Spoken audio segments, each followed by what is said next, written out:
Assalamualaikum warahmatullahi wabarakatuh. Halo sahabat surga, semoga kita senantiasa diberi kesehatan baik lahir maupun batin. Tokoh wali ini lebih dikenal dengan nama Abah Anom. Dalam bahasa Sunda, Abah Anom berarti Kiai Muda. Nama aslinya ialah Kiai Haji Ahmad Sohibul Wafa Tajul Arifin. Ia lahir pada tanggal 1 Januari tahun 1915 di Kampung Suryalaya, Tasikmalaya, Jawa Barat. Ia adalah putra dari Syekh Abdul Mubarak bin Nur Muhammad atau Abah Sepuh, pendiri pesantren Suryalaya dari ibu yang bernama Hajah Juhriyah. Abah Anom mengawali pendidikan dari ayahnya sendiri, Abah Sepuh, yang mengajarinya dasar-dasar ilmu agama. Pendidikan formalnya ditempuh saat ia berusia 8 tahun dengan bersekolah di sekolah dasar di Ciamis. Lalu ia melanjutkan pendidikannya dengan masuk sekolah tingkat menengah di Ciawi, Tasikmalaya. Sejak tahun 1930, ia nyantri ke berbagai pesantren di Jawa Barat karena orang tuanya berkeinginan agar Abah Anom kelak dapat menggantikan posisi ayahnya sebagai pengasuh pesantren di Suryalaya. Semula Abah Anom nyantri di sebuah pesantren di Cicariang, Cianjur, kemudian pindah ke pesantren Jambu Dwipa di Cianjur selama lebih dari 2 tahun. Ia lalu pindah ke pesantren Gentur, Cianjur yang saat itu diasuh oleh Ajengan Syatibi.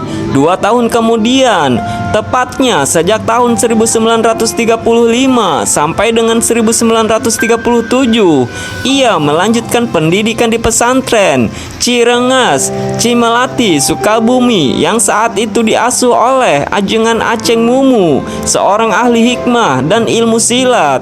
Di pesantren terakhir inilah ia memulai mematangkan keilmuannya, tidak hanya di bidang keilmuan Islam, tetapi juga dalam ilmu bela diri dan lain-lain. Berbekal keilmuannya, Abah Anom memberanikan diri menikahi gadis bernama Oi Siti Ruyana pada usia 23 tahun. Tak lama kemudian, tepatnya pada tahun 1938, ia berangkat ke Tanah Suci Mekah untuk menunaikan ibadah haji sekaligus menuntut ilmu. Kala bermukim di Mekah selama kurang lebih 7 bulan, ia sangat rajin mengikuti pertemuan bandungan di Masjidil Haram yang disampaikan guru-guru yang berasal dari Mekah dan Mesir. Ia juga aktif mengunjungi ribat Naksabandi di Jabal Gubaisi untuk mujakarah atau mengaji kitab tasawuf karya Syekh Abdul Qadir Al-Jailani, yakni kitab Sir Al-Asrar dan Ganiyat At-Talibin kepada Syekh Romli, seorang ulama dari Garut. Sepulang dari Mekah, Abah Anom ikut serta memimpin pesantren Suryalaya mendampingi ayahnya. Namun karena tahun 1939 sampai dengan tahun 1945 merupakan masa-masa menjelang kemerdekaan, ia lebih aktif sebagai pejuang yang turut menjaga keamanan dan ketertiban NKRI ketika terjadi gerakan Darul Islam atau DITII di Jawa Barat. Ia memutuskan segera bergabung dengan TNI untuk melawan gerakan tersebut. Dengan demikian, pada masa akhir sampai awal kemerdekaan, ia sangat berkontribusi dalam menjaga kedaulatan NKRI, baik dari penjajah bangsa asing maupun dari gerakan makar saudara sebangsa sendiri. Abah Anom memimpin pesantren Suryalaya secara penuh ketika ayahnya Abah Sepuh wafat pada tahun 1956. Ketika itu DITI terus bergerak aktif melakukan perlawanan menentang pemerintahan Indonesia di bawah Presiden Soekarno. Tidak kurang dari 38 kali pesantren Suryalaya mendapat teror dari DITII terhitung sejak tahun 1950 sampai dengan tahun 1960. Untuk menghadapi teror dan serangan dari DITII, Abah Anom selaku pemimpin pesantren Suryalaya selalu menginstruksikan kepada para santri dan pengikutnya untuk memberikan perlawanan secara gigih. Atas kontribusinya tersebut, tersebut, ia memperoleh penghargaan dari pemerintahan Republik Indonesia. Abah Anom adalah seorang kiai yang dikenal memiliki karomah berupa kesaktian. Konon ada banyak kisah yang tersebar mengenai karomah Abah Anom seperti yang dituliskan di buku-buku latar belakang dan perkembangan pesantren Suryalaya. Di antaranya kisah seorang kapten sakti yang ingin menjajal ilmu kesaktian Abah Anom. Mengenai kesaktian dan karomahnya, banyak sekali cerita-cerita tentang kesaktian beliau yang tersebar di masyarakat Sunda, khususnya bagi kaum Sarungan. Dikisahkan pada suatu hari, Abah Anom kedatangan seorang tamu beserta para ajudannya.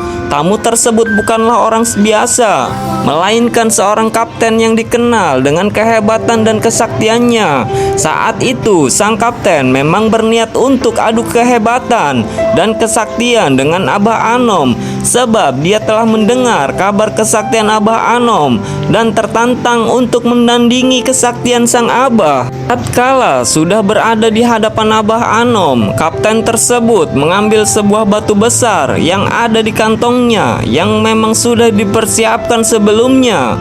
Kemudian batu itu lantas diletakkan di tangannya. Dengan sekali pukulan saja, kapten tersebut berhasil menjadikan batu tersebut terbagi dua. Setelah itu, sang kapten dengan angkuhnya menyerahkan batu kali yang lain pada Abah Anom supaya beliau memperlihatkan kemampuannya. Saat menerima batu kali tersebut, Abah Anom hanya tersenyum saja. Seketika batu yang ada di hadapan Abah langsung diremas oleh beliau. Dalam waktu yang singkat, dengan kesaktiannya, batu besar tersebut berubah menjadi butiran tepung halus. Tentu saja, melihat peristiwa ini, kapten yang sombong tersebut merasa kaget dan seolah-olah tak percaya. Tak lama berselang, sang Abah meminta kepada santrinya untuk diambilkan segelas air yang di dalamnya terdapat seekor ikan.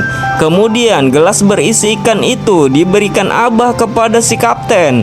Masih dengan wajah yang angkuh, si kapten langsung bergaya bak orang yang memancing. Tak berlangsung lama, ikan yang ada di dalam gelas benar-benar terpancing dengan gaya si kapten. Atas hal ini, si kapten tersebut semakin menyombongkan dirinya. Berikutnya giliran Abah Anom yang beraksi. Dengan santainya, beliau hanya memberi isyarat dengan jari telunjuknya. Namun tiba-tiba saja ikan yang ada di dalam gelas tersebut keluar dari dalam gelas dan langsung menempel dengan jari telunjuknya, seolah-olah jari telunjuk beliau adalah kail untuk memancing.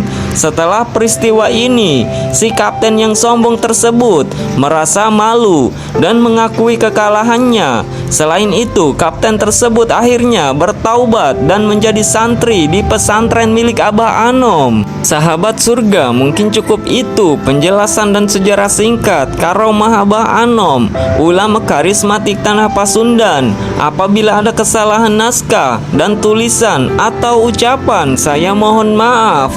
Kurang dan lebihnya saya akhiri dengan wassalamualaikum warahmatullahi wabarakatuh.